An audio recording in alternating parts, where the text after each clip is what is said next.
I love blogs, but the problem is when you love a lot of blogs, it can be next to impossible to keep up with them all. First, I have to remember which blogs I like.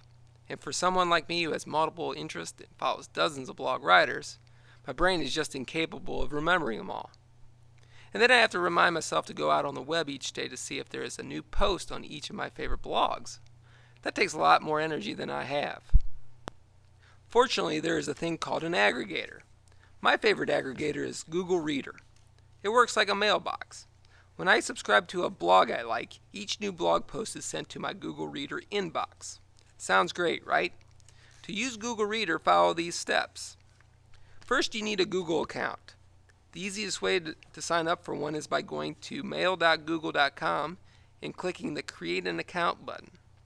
Once you have an account, sign in to Google at google.com or mail.google.com. Click on the Reader link at the top of the page. Sometimes the Reader link will be under the More arrow depending on how often it is accessed. There you will see an Add Subscription button. When you click on it, it pops up a little field. We can use this little field in two ways. First, we can type the title of a blog you like. For instance, you can type DPS Technology Challenge and click Add. Google Reader will search the web for any blogs matching that title or subject area and list them.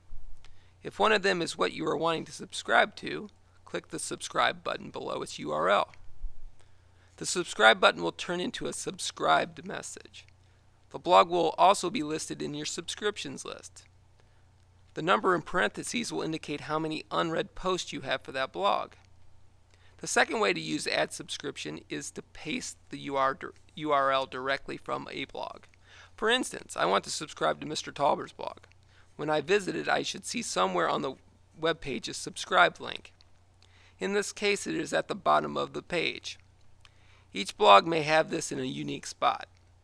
You can also find, depending on the browser, a feed button, represented by the word RSS or Atom.